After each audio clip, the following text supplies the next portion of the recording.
everybody. It's Allie, and welcome to our Y&R Chat for Sunday, October 3rd, 2021. Backfire! Nick's plan did not go as planned. The plan that Nick planned did not go according to the plan, man. The plan got overran. It hit the fan. Man, that plan, man.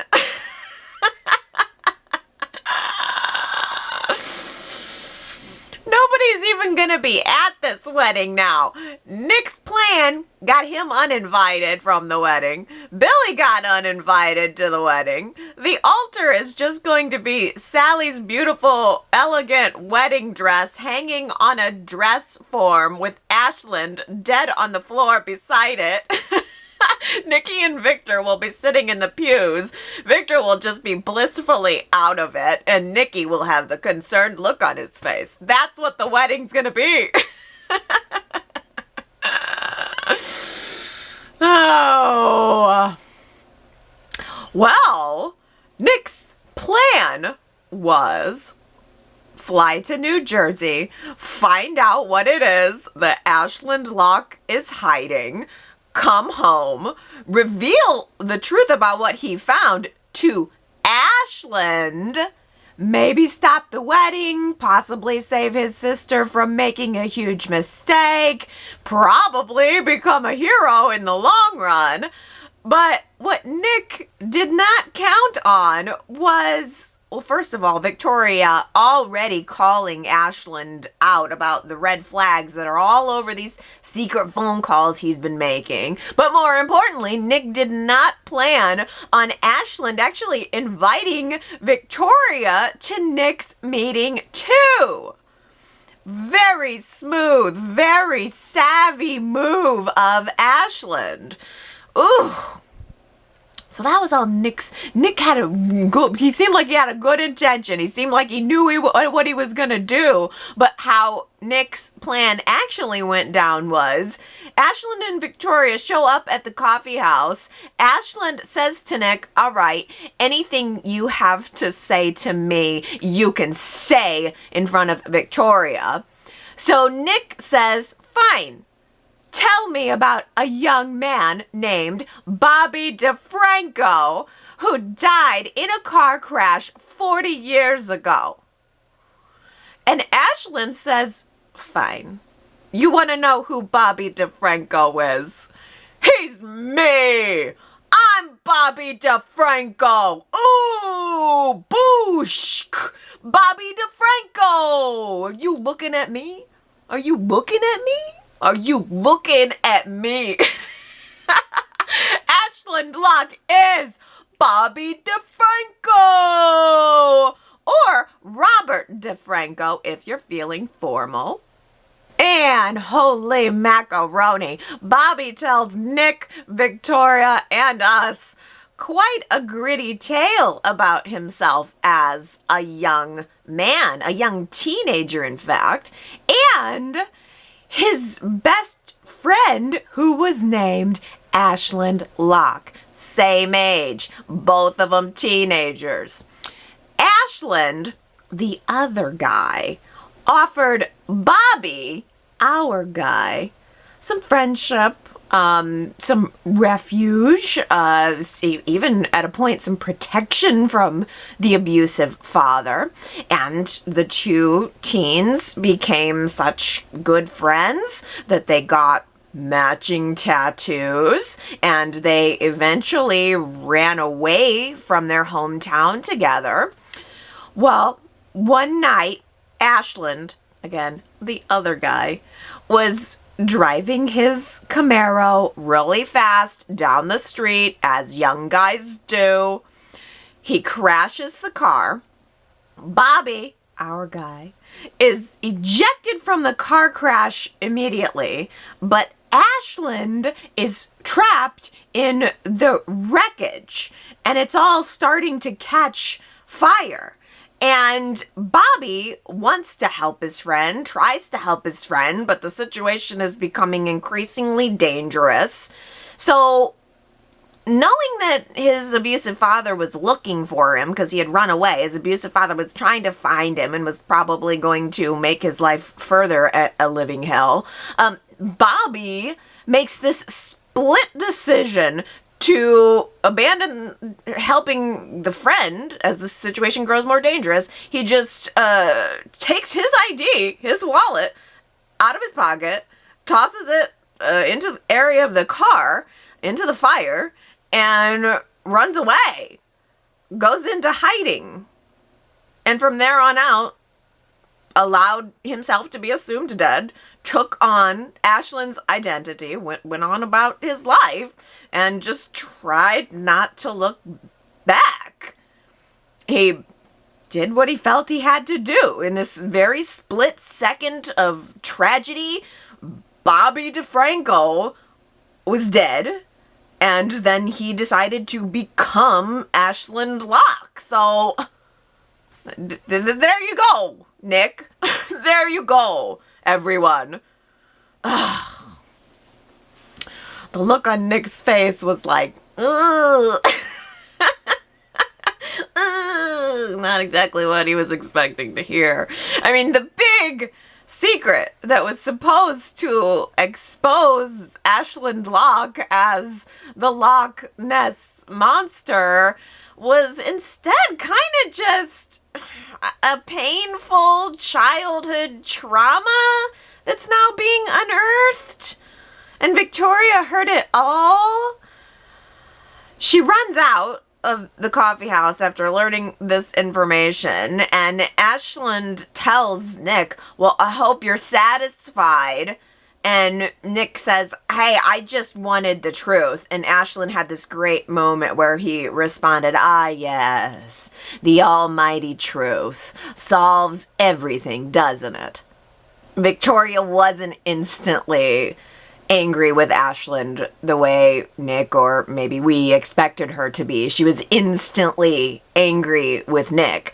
I think this is a really nice example of a truth coming out and not blowing up the intended person. I feel like this result played against expectation, and the strength of that whole reveal lay entirely in Richard Burgi's capable hands. That's right, everybody. Burgi. You say his name, Burgi. His performance this week in that big, gritty reveals emotional scene was so good that I said to myself, okay, this man deserves to have me say his name right on Sunday. I want to be able to say it with 100% confidence. Richard Burgi, Richard Burgi, Richard Burgi. I confirmed it in multiple interviews.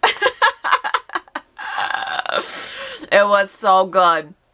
Ashland's recounting of his story was everything. It's not even the story itself that is so moving. It's his dredging it up from the depths of his past, from his subconscious, from his soul even. I mean, did Ashland make the right decision in that split second? Could he have spent more time trying to save his friend instead of thinking about saving himself? Well, he admitted that that's a question that he's been asking himself probably every day for the past 40 years. And now here he is having to explain it, having to justify it to someone like Nick. I mean, he tells Nick, hey, I had to get my hands dirty in this life. I had to make some hard choices in a very tragic situation, and those are choices and situations that you will probably never understand. We're different guys. We've had different lives. And even Victoria told Nick later, yeah, your dad was hard on you, but he wasn't abusive. It was nowhere near what Ashland had to deal with. And so if the story is so understandable, then why didn't Bobby/Ashland just tell Victoria?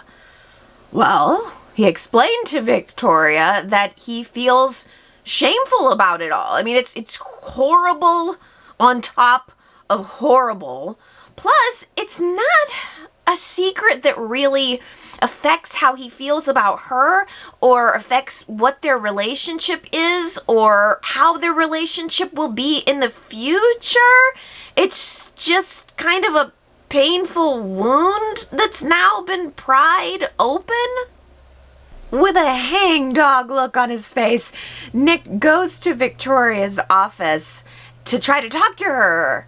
He never wanted to hurt her. He only wanted to help his sister, who confided in him that she was starting to have doubts about Ashland, about the man she was about to marry. But now, Victoria blames Nick for pursuing those answers, not necessarily Ashland for having lived it. In fact, what Victoria said to Nick was, how does something that happened 40 years ago mean that Ashland is not worthy of love and forgiveness and happiness now? Well, so much for that logic. When Adam had a childhood trauma that was unearthed, the whole thing about killing A.J. Montalvo as a child at the farm when his mother was being threatened, where was all of the love and forgiveness and happiness for Adam? No, he was a monster when he had his childhood trauma unearthed. But Victoria instinctively supports Ashland, I think. I think that's what we're going to see her do. I think she's going to support Ashland, and I think she's pointing all of her fury onto Nick. She disinvites Nick from the wedding, although Phyllis is currently encouraging Nick to go to the wedding anyway, to try to make things right, and likewise, Nikki is also trying to convince Victoria to not shut Nick out. But I think that the destruction or fracture of Nick and Victoria's relationship, it's certainly an unintended consequence here, but I think it's very interesting, and I will give Nick some credit for not apologizing. I mean, Victoria wanted these answers. Deep down, everyone wanted these answers. So shooting the messenger solves nothing. I mean, would she or we rather have continued to have the suspicions swirling around their heads after they were married? It kind of works in her favor that at least she knows the information before she steps into the marriage. Although, I don't know, the question is now, will they get married? Or frankly, I don't know, I keep expecting Ashland to drop dead before then. Ashland says he's going to give Victoria her space. He's taking a room at the Grand Phoenix, and when Victoria shows up at the very end of Friday's show, the look on her face to me says she's gonna forgive him. And also because in the previews we also see Victoria and Ashland possibly in Italy on what looks like it may be a new set. And Ashland is telling her about an actual crime. I mean, I don't know. I don't know if this is a crime that he's done or if this is a crime against him. I'm assuming it's a crime that he's done because twice now it's been mentioned that, well, Ashland has told us he's never done anything illegal. And now this. Now we're talking about some kind of crime next week. I don't know. I really can see Victoria choosing to embrace Ashland's identity secret. I could see her choosing to embrace that as a part of who he is. I mean, I think that's what you do when you love somebody as an equal, as a partner. You embrace their life decisions and you bear the brunt together from here on out. But if Ashland has done something illegal, possibly with his company, and if that might somehow cause blowback with Newman Enterprises, maybe Victoria will use that as a reason to back out of not only the business merger, but possibly the life merger too. The issue with Camilla Rhodes and how exactly Ashland got the money to fund the purchase of her company, that's all still on the table, and Jesse is missing for now. Ashland and Billy both arrived at the Grand Phoenix for a meeting with Jesse, but surprise, he's gone. Could it have anything to do with the Black Knight? Why, yes, it could.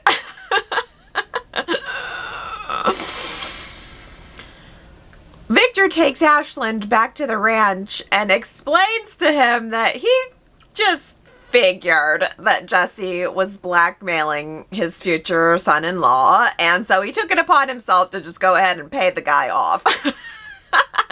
No questions asked. You're welcome. Consider it a wedding gift. Wow, how generous of Victor. Very, very generous.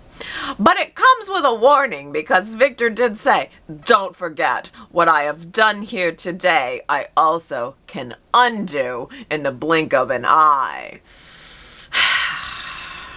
Just make Victoria happy. That's all you have to do, Ashland. Just make Victoria happy, and everything else is water under the bridge. Well, Victoria's not very happy. After Victor blocked Billy's info grab, because remember, Billy thought he was going to have a meeting with Jesse to try to pay him for Ashland's dirty secrets.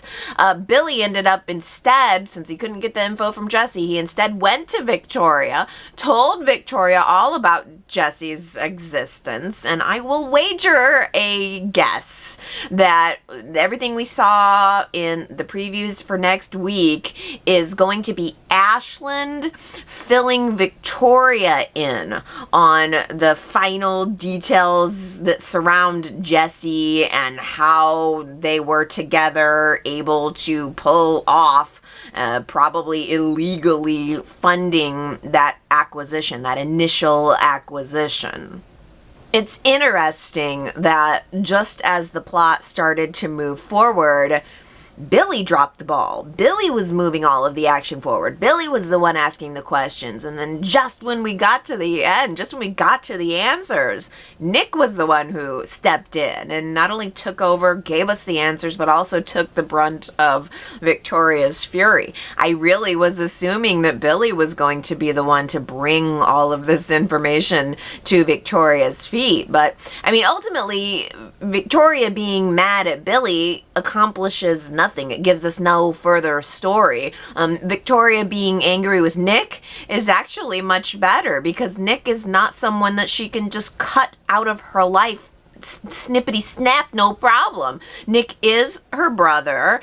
Nikki and Victor are going to continue to push. Nikki and Victor are not going to have it. So it's nice to see the conflict being between Victoria and her brother instead of Victoria and her ex-husband. But does this mean that Billy is officially off duty on the Ashland Locke case? Is he done asking questions? Is he going to be satisfied now? I mean, Nick revealed the secret about Ashland's identity, and it looks like Ashland's gonna possibly reveal his own secret about the business thing that went down with Jesse.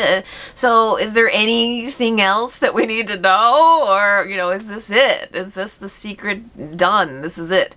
Billy's off the hook. He doesn't have to do any further looking. I don't know. Billy's been taking heat from everyone about his pursuit of Ashland's past. I mean, everyone in his life and from the fans. Jack stopped by Chance.com this week to question Billy's intentions. Is all of this really about helping Victoria, or is Billy just having a hard time letting her go? Is this just a classic Billy move? Things are going great in his life. Lily is amazing. He has this incredible career, this incredible company. So out? Is he just doing something to implode it? I mean, that is a very classic Billy move. It is part of his obsessive and addictive personality.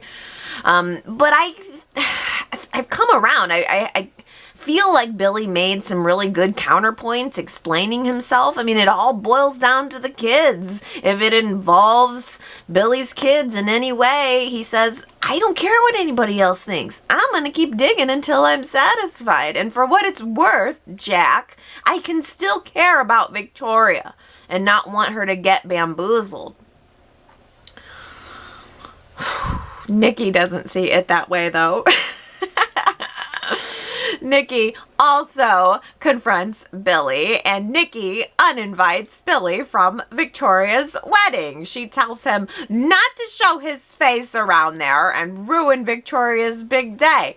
Besides, Victoria has enough to worry about. Oh, she hates her wedding dress. Sally Spectra has designed the perfect dress for Victoria Newman, and only Victoria Newman may wear it.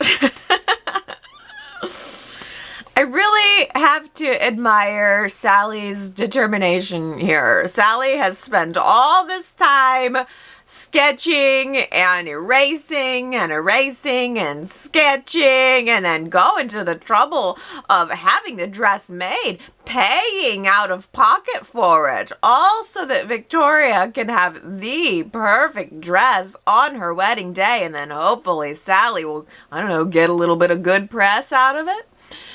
And in the previews for next week, it looks like Sally is ready to present the perfect dress to Victoria. And that's a whole heck of a lot more than Lauren's team has done. How dare they? How dare they design the dress that Victoria asked for, probably approved, and then present it to her and let her try it on. I mean, Lauren brought the dress over to the Grand Phoenix for a fitting.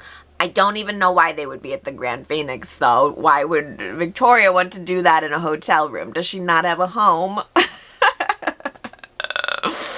I mean, you know, Victoria probably had half a dozen meetings with the Fenmore's designers to design the dress in the first place. They didn't just pull it out of thin air. She totally approved the designs, and then they put it on her, and it's not good enough. She doesn't like it. Victoria stood there in the dress, looking all sad and wilted, even though it was all perfectly fine, and I felt really bad for Lauren, who was probably thinking, I'm sure this is not really about the dress. I mean, Victoria, we can fix the dress, but we can't fix your life. Victoria invites Adam to the wedding. Cue the record screech. Oh, Adam was so befuddled. He stumbles around town for a few scenes in utter disbelief, thinking that Victoria's wedding planner has just made a mistake. And so he goes to Victoria's office to personally confirm that it's not true. He was like, "Are you sure you want to invite me to this wedding?" I liked that scene a lot, and I really liked the look on Adam's face when he turned around and looked back and saw Victoria's portrait on the wall. Oh, she made sure to point it out and let him know that it was there, but you could tell that he was both shocked by it and also thought that it was totally absurd. But that he also totally would have put his portrait on the wall right there if he could have. And I think he did, right? I believe so. Didn't Adam have a portrait of himself on that wall too? So that means that there's a portrait of Adam floating around out there somewhere too. All Newmans must have a portrait. If your last name is Newman, you must have a portrait. Victoria, Adam, and Victor have one, but Nikki and Nick have no portrait. Where are the Nick and Nikki portraits? The Nick and Nikki portraits would be far more friendly. That's why we don't have them. The point of the oil portrait is to be a little intimidating. It's just not in Nick and Nikki's DNA pattern, I guess. Oh, well. Victoria assured Adam that his invitation was no mistake. He can come, but she is not going to beg him to come. She really only did it to make dear old Dad happy. She just wanted to, extend a little olive branch to Adam for Dad's sake. But the two of them ended their little talk on surprisingly good terms. Victoria said, "Look, this doesn't mean that we're friends." And Adam said, "I'll settle for family." You got to start somewhere. I liked that. We're not friends. I'll settle for family. That is so good. So, so good. But the burning question left on the table is, will Adam choose the beef, the chicken, or the vegetable? We got a close-up of the wedding invitation. Oh, it was beautiful and lacy and red. And we also saw the scene where Adam took his pen and he RSVP'd on the RSVP card. But at the bottom, he was asked to indicate his dinner choice. Beef, chicken, or vegetable. And he did not indicate. I find that very rude. But I feel in my soul that he is going to pick the beef, right? I mean, Adam Newman is not going to sit there at a wedding in Tuscany and eat the chicken, right? And he is certainly not going to fork through a plate of vegetables. No, no, no.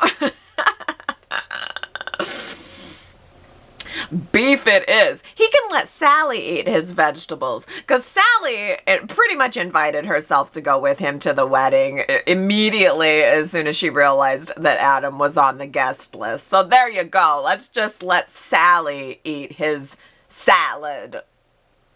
Oh my, it's almost time for the big class field trip to Milan.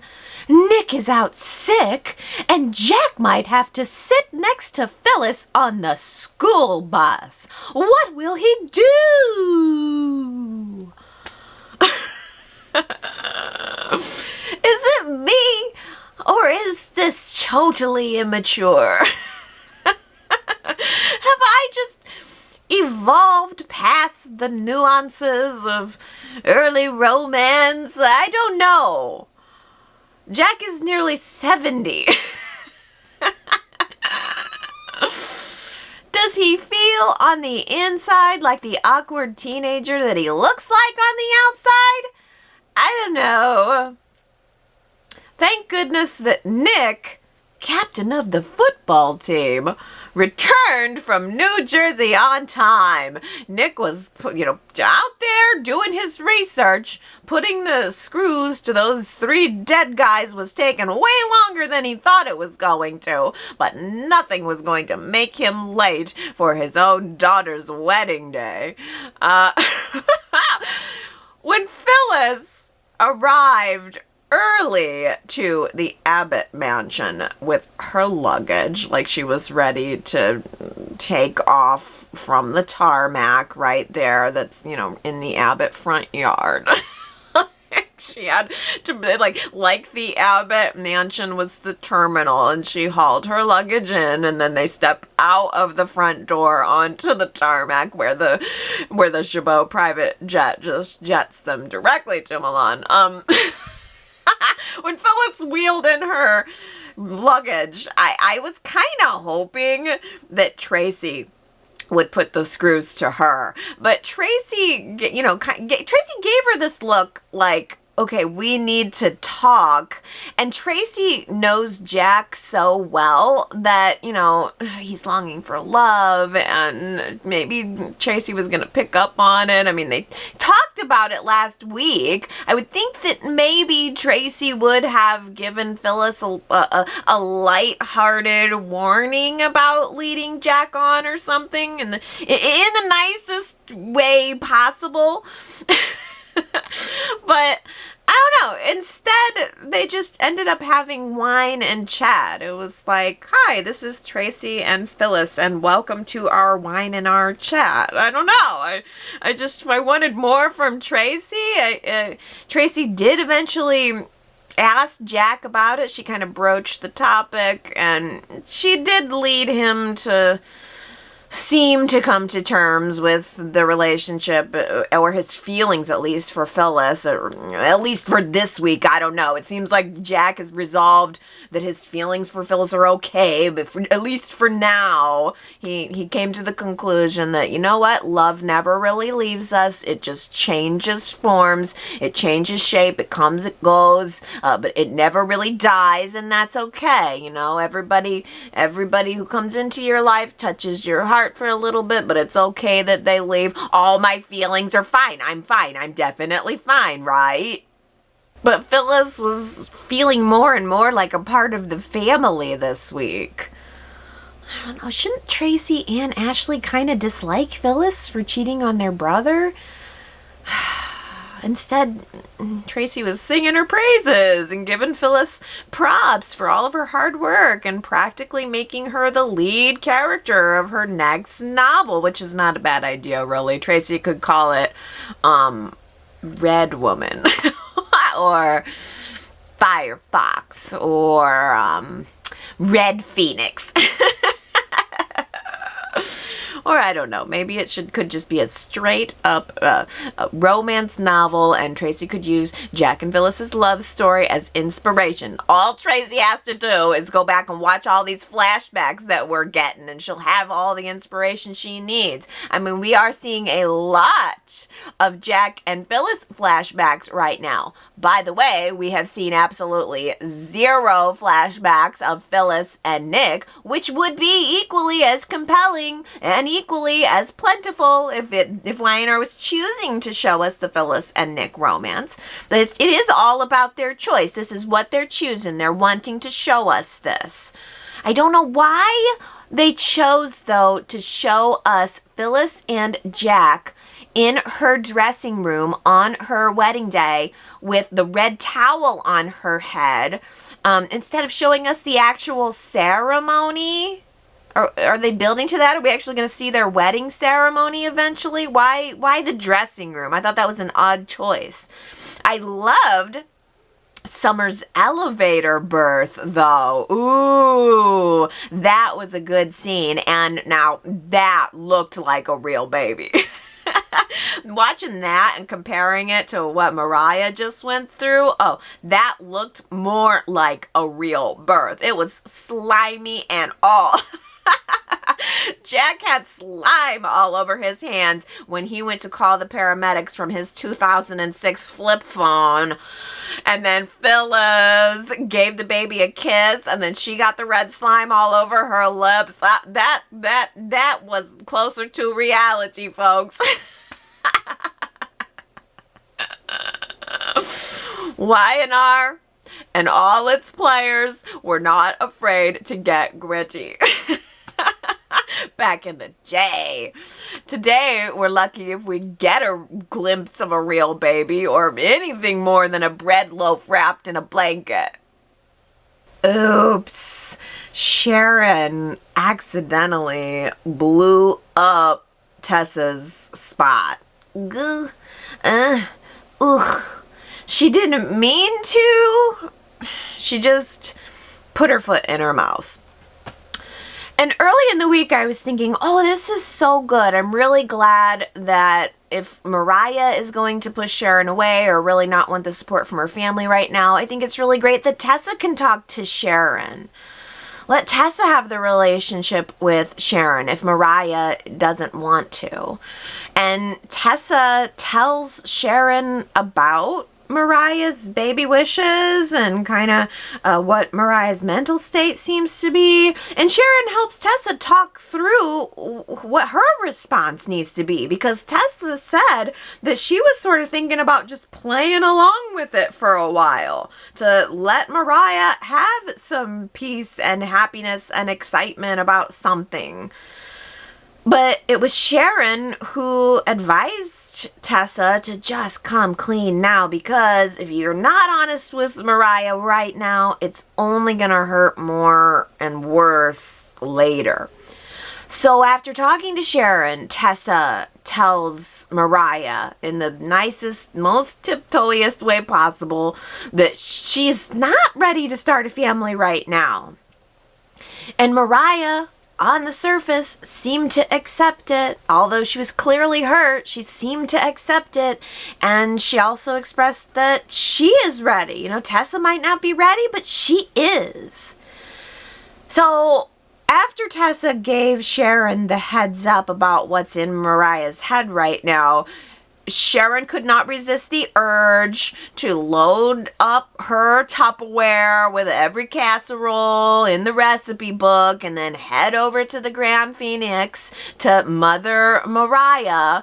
But through the course of Sharon and Mariah's conversation, it became clear that Sharon knew more about their situation than Mariah had told her. It became clear to Mariah that Tessa had been confiding in Sharon about Mariah's thought process and her condition and all that. And it was sort of, in Mariah's mind, similar to how last week Tessa had been keeping Abby in the loop about how Mariah was doing, even though it was all very surface level. Well, this makes Mariah feel hovered over. This makes Mariah feel alienated. Mariah does not recognize that these are actions taken by people who love her and are concerned about her. Mariah only sees it as a betrayal of her confidence and of her private life with Tessa. So Mariah confronts Tessa about it all. And she was mad. Mariah seemed really, really mad. And honestly, I was kind of proud of Tessa for being straight with Mariah in response. I was kind of proud of Tessa for saying what needed to be said, for making a strong, practical counter-argument to Mariah's emotional desire to have a baby. Tessa said, first of all, I have a career. I travel. Second, we don't have a place to live right now. And the bigger picture, more importantly, I think it's wrong for you to bring a life into the world to fill a hole in your heart. I think it's not fair for you to saddle a child with healing that wound in you. And I think it's not fair of you to push me towards something that I'm not ready for. Yeah, that is totally reasonable. If I were Mariah, what Tessa said would have made me take a step back and look at myself and really, really assess my own reasons for doing this. If the person who I love and am closest to in the whole world and want to share my life with is telling me that maybe I need to take a look at my motivations, then maybe I need to take a look at my motivations. But I don't think that's what happened with Mariah. I don't think that's how she took it. I think perhaps it only pushed Mariah deeper into a depression. On the surface, they ended the conversation nice and neat, and Mariah agreed to table the baby talk until after they get back from Italy, because Tessa is scheduled to sing at the wedding. But by the end of Friday's episode, Mariah was pretending to go to sleep and ignoring Tessa, kind of dodging Tessa, just so that she could lie there and mull it all over in the dark. That's not good. Well, I think maybe this would be a good place for a poll. Do you guys think that Mariah should pursue this desire of hers to have a family right now? Or do you think that she really needs to put forth some effort to try and forget it for now? Like, focus on something else and maybe pick up the idea in a few months. YRChat.com. Let me know if you think Mariah should keep pursuing this or if you think it's time for her to take a step back from it. So, but do I think that having a baby right away is a great idea for Mariah? 3 days after she's given birth to another baby and returned from being kidnapped? No. But at the same time, I also have to check myself because I can't really say what's right or wrong for somebody else. Everybody gets to make their own decisions for their life and decide what's right for them. And Mariah says this is what's right for her. She seems to think that this is what she needs and this is a right move for her.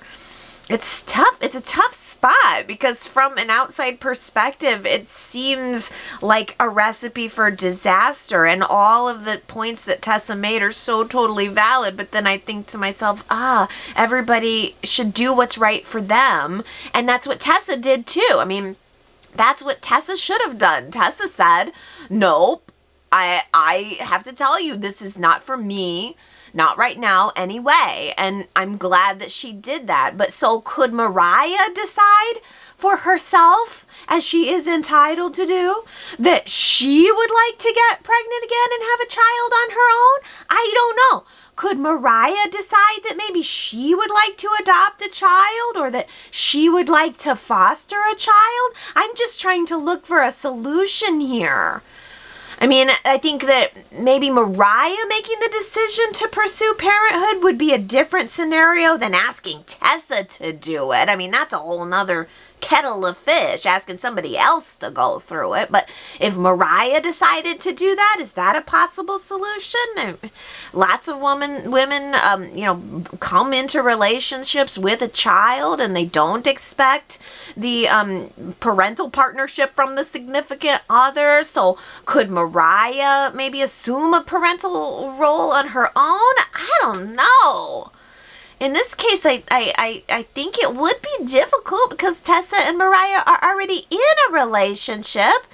And I worry that if Mariah continues to isolate herself and if she continues to dig her heels in on the baby issue, that it's going to break Mariah and Tessa up entirely. So I'm looking for a solution here. Are there any solutions here where both Mariah and Tessa can get what they want and what they need? Rey whisked Sharon away to a honeymoon redo this week. The sights, the sounds, even the smells of Miami. Ooh, gosh. Rey looked so sexy in his short sleeve button-up shirt, probably polyester and would wrinkle like mad, but he looked crisp. Or is it rayon? Maybe it was the rayon. That's what it is. I always stay away from rayon. It looks so nice when it comes off of the shelf or off of the rack in the store, and then you wash it once and it just looks like a wrinkled, wadded up mess. But Rey looked crisp. Oh, I just loved being reminded of Rey's Cuban flavor. Y&R does not lean into that anymore at all, especially with Lola gone, and now that the entire Rosales family has been reduced to one. But it was such a unique part of his character. I want Rey to tell me more about Miami, more about his life growing up there. And I want to see he and Sharon dancing and dining and enjoying the good life together. Because otherwise, who's even going to care when they eventually break up? Abby is a tired new mommy. So Devon takes baby Dom off her hands for a few hours and takes him strolling or strollering through Chancellor Park. And Devon tells the baby Dom all about his namesake, all about the prominent family that he comes from, the people that he is bonded to, some through blood, and some just through love. I thought that was a nice scene. I still very much feel how when Devon is talking about Neil, that it's really Brighton talking and thinking about Kristoff, and I feel that way too when we talk about Neil and we think about Neil. I think about Kristoff, and yeah, sometimes honestly Devon sounds just like him. I think, you know, he'll say, yeah man, and he has a little, like, you can almost tell he has some of his mannerisms and some of his phrases. So yeah, it's nice to look at the new baby, sort of, and to think about Neil, because I think that Neil would have been really fun with a new baby around. Oh, Neil would have had fun with this. I bet there would have been some really good behind the scenes footage of Kristoff clowning around with the doll or the bread loaf, as we're calling it. Amanda, too, this week is thinking about her family. She rolls her suitcases over to Devon's penthouse. Oh, no, wait, correction. Their penthouse. It's their penthouse now. She owns half of it now. Oh, I love Devon and Amanda. I loved her just lying belly down on the couch, chatting the night away, just listening to him talk about his day in the park with baby Dom, and then, you know, her also talking about how happy she is to finally get to know her other sister. Oh, yeah. Yeah, this is good. I mean, Amanda has been searching for this sense of belonging for her entire lifetime, and now here she is. She's finally achieved it. She was a foster child searching for a home her entire life. You know, I just totally get that. I totally relate that, and it makes me so happy for her to know that now she has a place and a person to put down some roots with. I think that's incredibly significant. And I'm so happy that her life is finally coming together. But right on the heels of that, we also have Naya's health issues. Naya had an elevated heart rate this week, and she has been rushed to the emergency room. And so Amanda rushed off screen, leaving Devon and Abby to bond. I wonder if that's a cue. I wonder if there's more that's going to go on there in the future. Abby and Devon spending more time together in the future. But I don't know. For now, I'm just going to think about Amanda showing up at the Genoa City Memorial Hospital emergency room in her gorgeous white dress. She jutted off from their classy dinner in that white dress, and I just couldn't help but imagine her throwing open the doors in the emergency room in that, and then thinking about where she's gonna sit. Ew. Amanda's style is so on point. I really think that Michelle Morgan is the most attractive female on the show, honestly. I mean, do you guys remember when they first brought her back as Amanda and she had that straight hair with the straight bangs across? Every day they had her in those horrible black blazers. It was so drab, and now every day she is just soft and gorgeous, and she wears white a lot. We've reached the total transition. So I feel like I would like to take a moment of Thanksgiving to say thank goodness we have come through the tunnel of light on Amanda's wardrobe. What has Faith been doing to fall so behind on her homework? I would like to know. I don't get it at all. Maybe high school was different in the 90s, but I did all of my homework in school, and I still had time to cut out early. And I am not that smart. I was just motivated to get the work over with, I guess.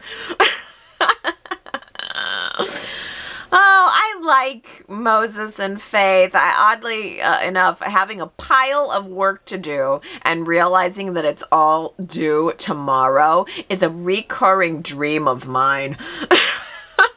It really is. And it's so stressful at night sometimes. I get that recurring dream. And then I also get the recurring dream where I'm handed a script and I then realize that I have to perform in a play because tomorrow night is opening night and I don't know any of my lines. I've had that so many times. I mean, I get that dream once every month or two, and I don't even know why that is. I did theater for like 3 years in college, and I guess that feeling of stage fright just stuck with me. But it's that feeling of feeling unprepared. That is so me. The fear of feeling unprepared, the fear of being unprepared. I need Moses in my life. I need a Moses in my life to swoop in and take notes and help me deliver my book reports on time.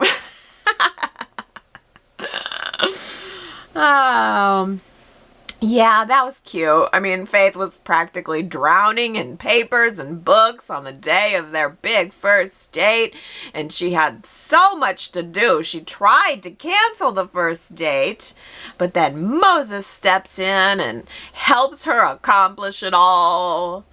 With time to spare, too. She had an extra hour to go home and get ready.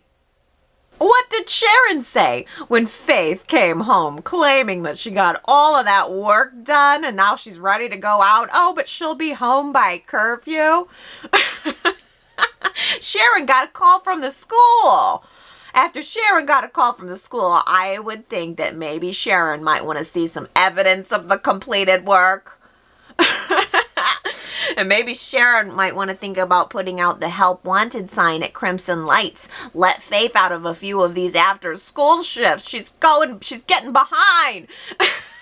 Somebody's got to save this girl. She's going down the drain again.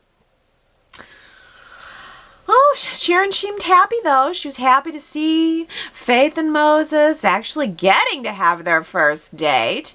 They got all dressed up, and Faith looked so pretty in her pink dress with that really gorgeous rose gold necklace that she had on.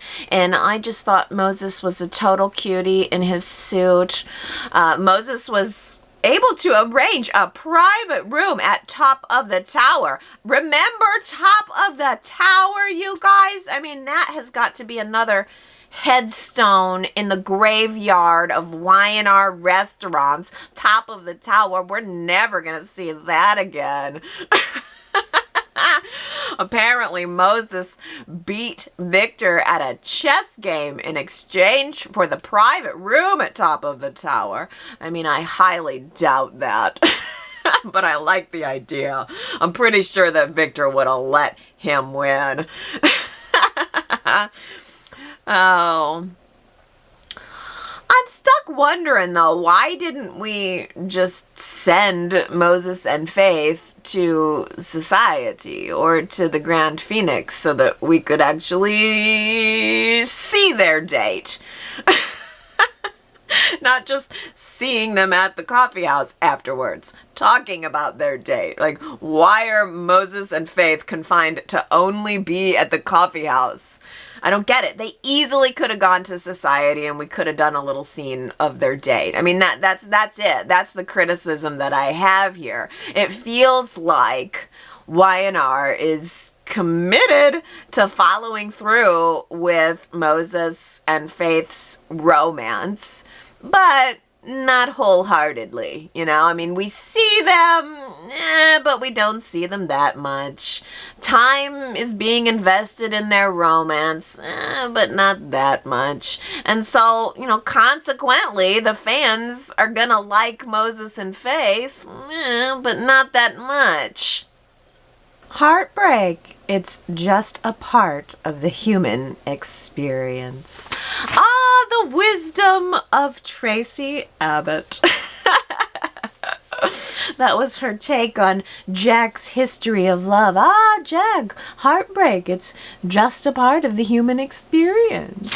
Well, what was it? About 12 chatters who were really cued into that wisdom of Tracy Abbott. It was Daisy, Henry, Michelle, Herman, T. Nicole, Diane K, Sue W, Juanita, Leslie, Nancy, Jana, and Diana. You guys all guessed it right. Congratulations. How about this phrase? Who said this phrase this week? I like it. Here goes.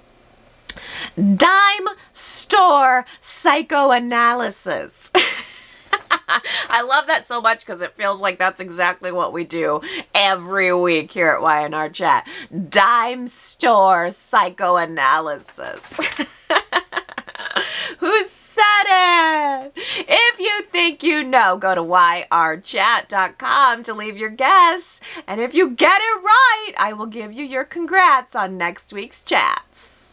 Well, let's continue our ongoing conversation about Abby's culpability in her own situation. I'm going to read you a comment from Superplex that came in last Sunday who says, I have to disagree with you, Allie, but I absolutely detest the entire Abby surrogate baby storyline.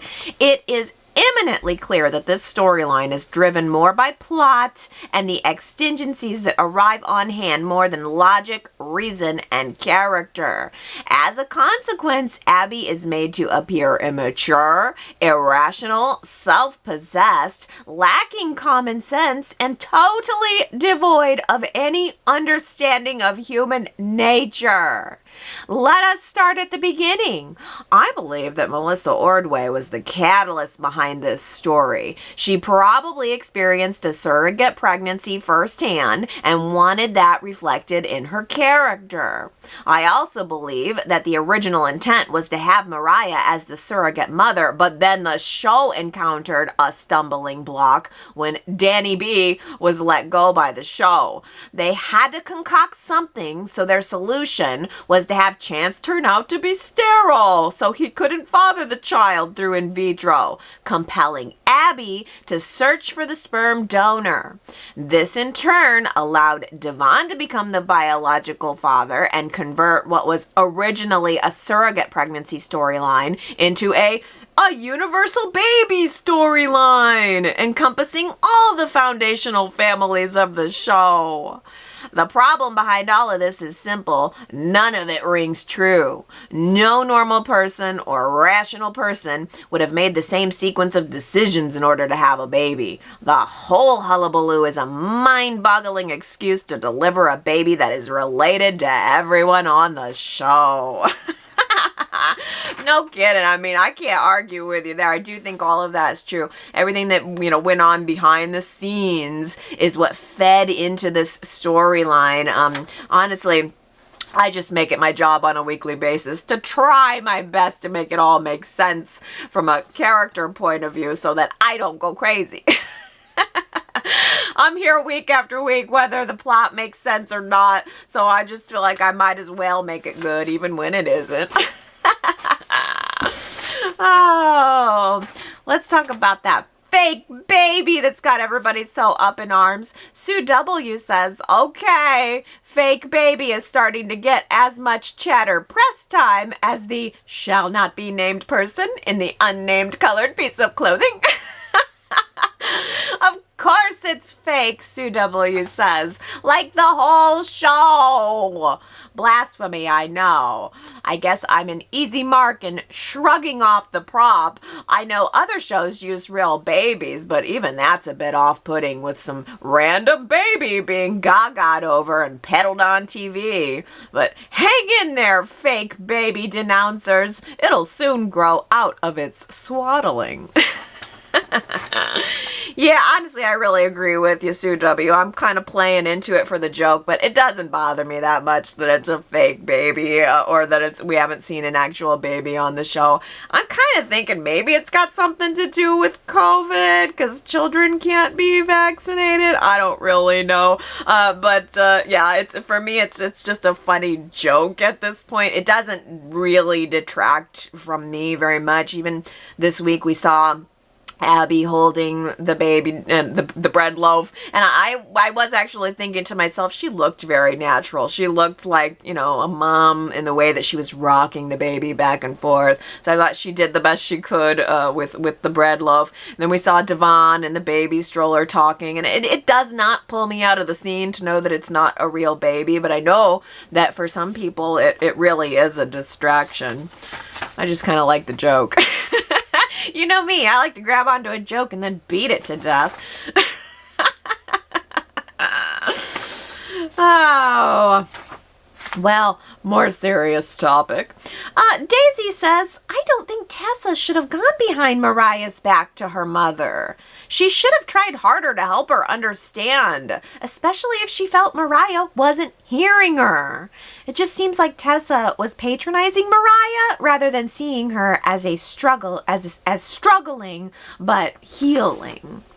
Yeah, I think if Tessa would have let it go on, I probably would have come stronger to that conclusion too. I'm glad Tessa said what she needed to say when she said it. Sherrod says, as a longtime soap opera and now Taraya fan, I love me some drama. But this relationship, in my opinion, has become toxic. When Tessa talks about their relationship, it is we or us. But every word out of Mariah's mouth is I or me. Tessa loves Mariah more than anything. Granted, back in the past, Tessa made some bad choices, but she always loved Mariah. Mariah cheated, didn't want to talk about marriage, decided to carry Abby's baby, and once again, Mariah is not listening to Tessa. Mariah wants Tessa to jump through hoops to get what she wants. Tessa tells her she's not ready to have a baby, and Mariah asked, how do you know? Tessa shouldn't have to justify that answer. No woman should have to. Oh, yeah, and Sherrod goes on to say, this would be the perfect time to explore more about Tessa's awful, troubled childhood and introduce her parents. I need this story to be told from more than just Mariah's point of view.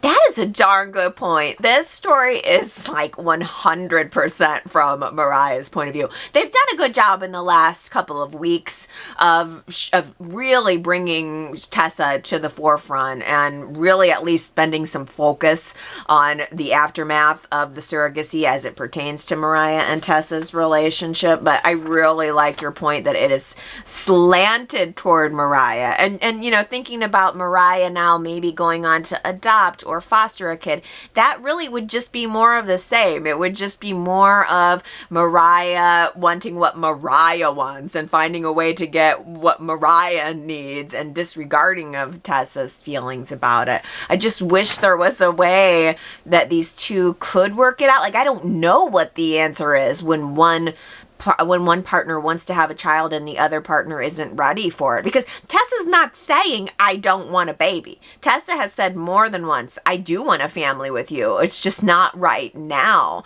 So I don't know how you move past that. I'm just struggling to think of what a solution possibly could be for them. But I mean, what you're saying is you think the solution is to end it because the relationship is toxic anyway.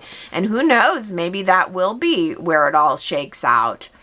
Gary says, I thought Kate Fairbanks had some nice acting on the show today. Maybe I noticed this as usually Tessa is mainly used as a supporter of Mariah's position. But today she had some scenes that better showcased her own personality and point of view. What Tessa has lacked is herself as a separate individual outside of her romantic relationship, and a bit of her own intelligence was seen today.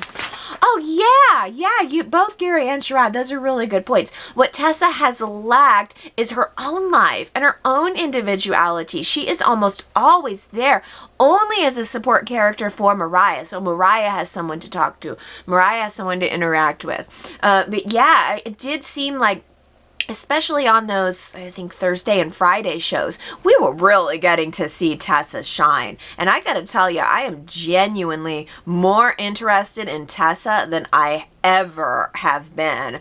I think that Kate Fairbanks, Tessa, in addition to just being really beautiful and fascinating to look at, really showed some nuance in her facial performances on Thursday and Friday. She wasn't over the top. She wasn't showy. She looked like a real girl who was experiencing these real emotions and trying to find a way to really communicate it. I thought her performance just these last couple of days has been outstanding. At this point, honestly, I'm more interested in Tessa than I am in Mariah. I don't know if anybody else feels that way or if it will continue to be that way, but Tessa does feel like more of a deep well that we can dig into. We've done so much with Mariah, but it would be nice if the attention shifted over to Tessa and letting her have her own story and letting Mariah be the support character for that. Yeah. Oh, different topic. Diana says, I remember, Allie, when you mentioned that you were worried that when Michelle Stafford came back to the show that she'd be used a lot and in many of the storylines. Seems that your concerns were justified. Phyllis is on screen all the time compared to the other characters on the show. She was involved in the Tara storyline with Kyle and Summer. We see her in many scenes with Sally Spectra, Victoria, Nick, her lover, of course, and now quite often with Jack. The reason I bring up this topic is it would be nice to see some more of our other classic characters on the show, such as Lauren and Michael, Chloe and Kevin, our beloved Nina and Esther, and one of my favorite characters growing up watching the show, Christine. I miss seeing Christine in action in court, as well as the great Michael Baldwin.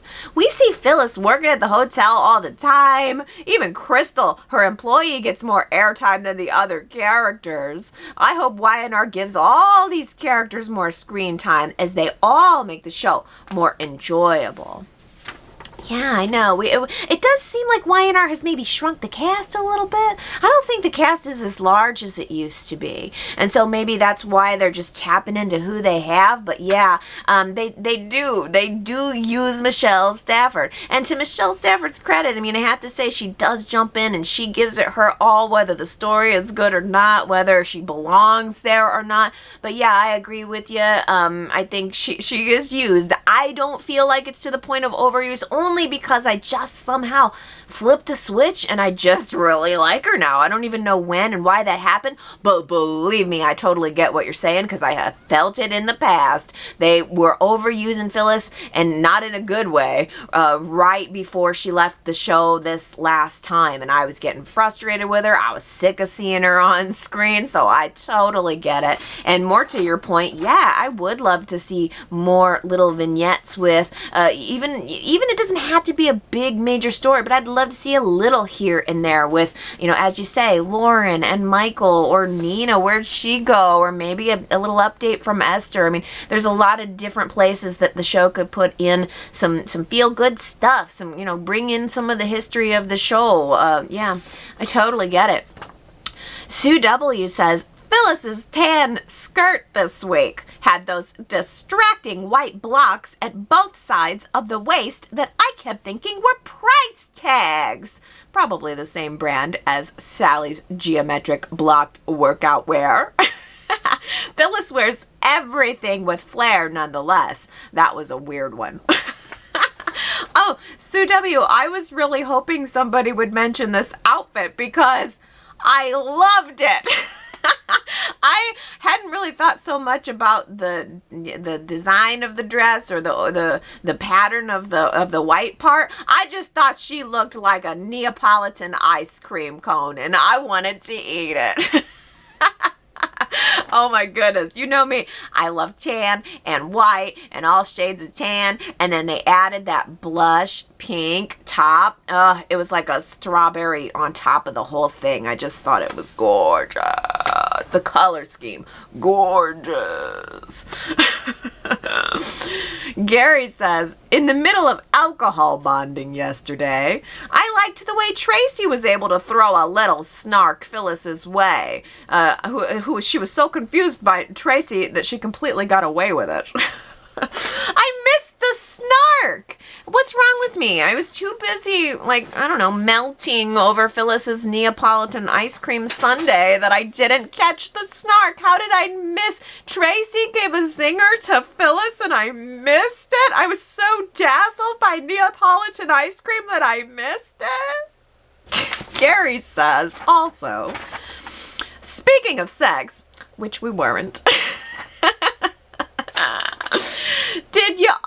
did all of you Sharon and Rey fans out there catch Sharon's kind of muffled line at the close of their date night episode where she told Rey that she would soon be wearing nothing but his Chanel No. 5 later that night? That marriage is rock solid, Gary says. But Ellen says, I think Sharon is in a tough spot. A person can genuinely love more than one person. I think Sharon wants to honor her marriage and love to Rey, but she will never quite get over her feelings for Adam. It's unfinished. That leaves Rey feeling suspicious and on edge, which is too bad since the actor comes off as so fun and lighthearted in interviews. Adam, Sharon, and Rey are on a merry-go-round that no one is enjoying.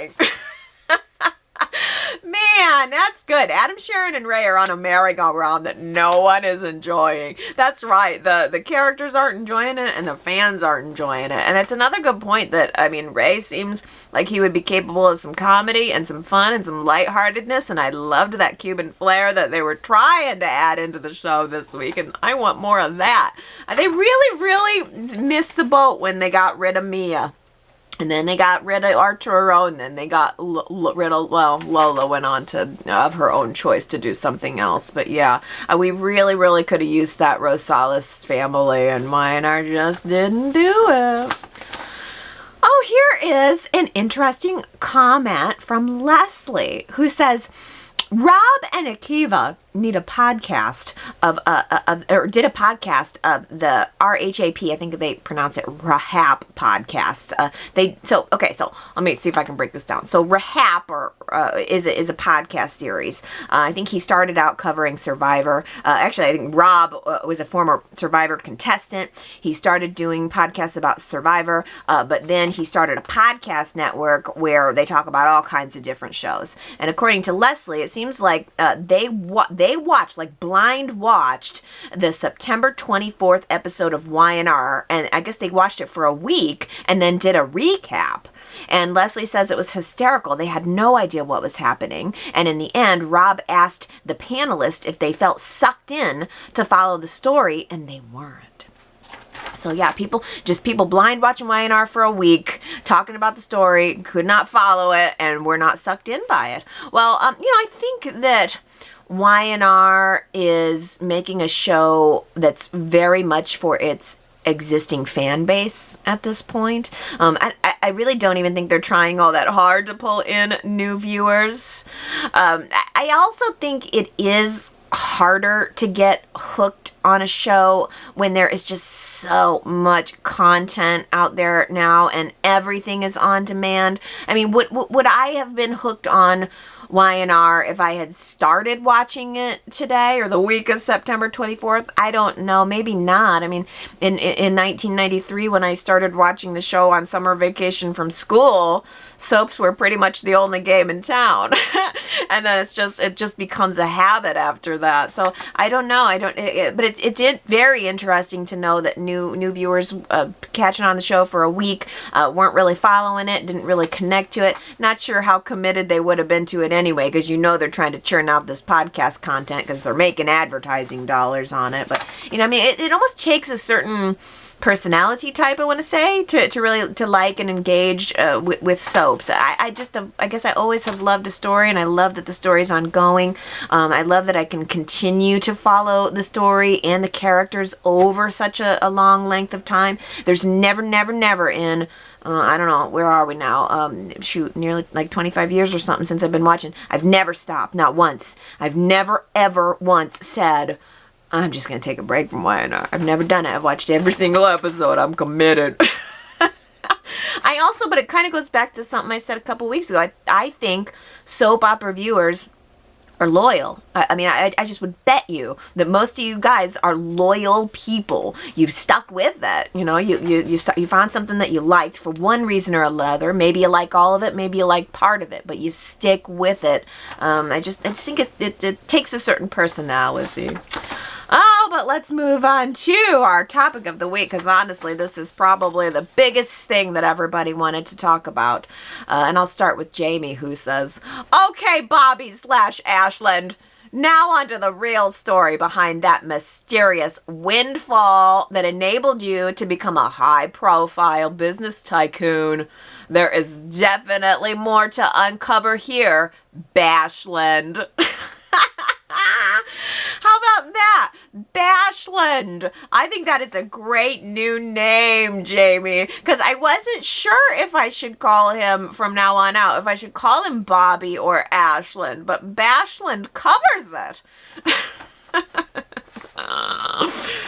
Oh, just kidding. I'm going to go with Ashland because I think that's what Victoria is continuing to call him. So I'll probably continue to call him Ashland. But Leslie says, "I'm going to choose not to believe Ashland." Oh, see, I think that's interesting because we're taking his story for true, but it may not be. I mean, everything he said about Bobby and the car crash, that could be a complete lie. Phyllis pointed that up too and, said, well, that's what he said, if it's true. So we still don't even know if it's true. Zuberplex 2 says Ashland lied, and he continues to lie. Maybe he killed the real Ashland Locke, and Camilla Rhodes and Jesse Gaines knows about both. Yeah, that could be. Daisy says, "I'm swaying toward not believing Ashland, especially since everything he says while defending himself is whispered." Is this his tactic to make himself look more pathetic? I think there's more going on here with Ashland. Was the man whose name he stole really his friend? Was there really an accident, or did Ashland kill him to take his name? And what really happened to Camilla Rhodes? How and why did Ashland really acquire her business? There's more questions than answers, and he still seems shady to me. I had a couple people this week I think had mentioned something about Ashland's voice, and that it was very gravelly or very low-pitched, very low, almost to a whisper. He has Batman voice. He has Michael Keaton Batman voice. Wow, another Michael Keaton reference. 2 weeks in a row. But think about it. He does have Batman voice. Why? I don't know. Hey, here's a good question from Tina Cole. Has the show moved away from focusing on Ashland's health? They can briefly show him out of breath, but it's been a week or so since we've seen anything like that, and then barely any talk about his chemo. I think that part of the story's taken a back seat. Yeah, they brought Nate on this week for a blah, blah, blah veiled conversation about what was going on with him, but they've not addressed the health issues. You might be right that they're burying this part of the story, but I don't think they have. All week as I was watching, and especially during and immediately after Ashland's story and confession, presuming it's true, I kept thinking, is he going to drop dead right now? Is he going to drop dead before Victoria has a chance to make a decision about this? And then she's going to feel super guilty because the stress and anxiety combined with his chemo, made him drop dead right then and there in the middle of the Grand Phoenix Hotel. I kept thinking, is he going to take the room at the Grand Phoenix and then die in the hotel room or something? I'm expecting Ashland's death fully and completely at this point. I could be wrong, but that is where my head is. Oh, Victoria says, "I think Victoria had a good point when she chewed Nick out for butting into her business. Victoria has enough money to investigate Ashland on her own. If she wanted to know about his nefarious past, it would have been easy for her to find it out. She wanted to go into this marriage trusting him and loving him, regardless of his past. Nick should have honored her wishes. I think Victoria was more upset with Nick than she would have been with Billy. She expects this from Billy, but not from Nick." Oh, Great point, Victoria. But Herman says, Victoria sounds so stupid the way she's going at Nick. I'm like, girl, you have known Nick all your life. You didn't even know Ashland's real name until 5 minutes ago. Please. Nick may be an overbearing brother and father, but at least we know now that he's Nick Newman. Well, today anyway. Who knows what he'll be tomorrow. That's good. Good point and good counterpoint. Oh, Ellen says, if memory serves, didn't a young teenage girl get paralyzed during a wild pool party hosted by a teenage Nick Newman? And then Victor paid off the family to make the problem go away and sent Nick to boarding school. Is that right? I thought Victoria might throw that in Nick's face when he seemed to say that Ashland's actions as a teenager were unforgivable. I don't actually think that Nick is responsible for that pool accident any more than Adam is responsible for Chelsea playing Spider-Man in that elevator shaft. But it's always annoying when characters have no humility drawn up from their own life experience. Ellen, I was thinking this too. I was watching the scene in Victoria's office where she's saying, oh, well, you're going to be responsible for all your decisions as a teen. And I really thought she was going to bring up that pool party. That is exactly where my mind went to. That is probably Nick's biggest teen, mistake or whatever that got brought to the forefront for his character.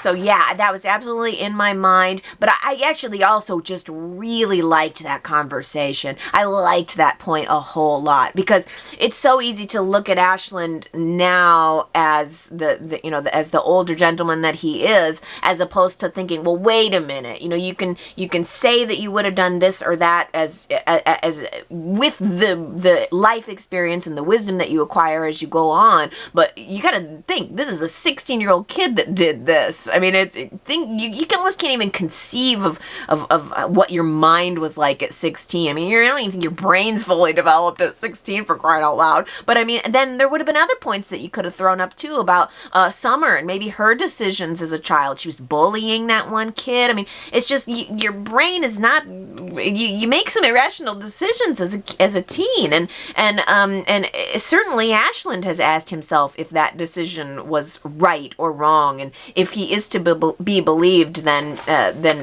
that's something that's haunted him forever. Again, I think Y&R plays this to the surface. I don't think they're going to twist it that he's lying. I think they play it right to the straight surface. I think we're supposed to believe Ashland, and I think what he's saying will be true as time goes on. I could be wrong.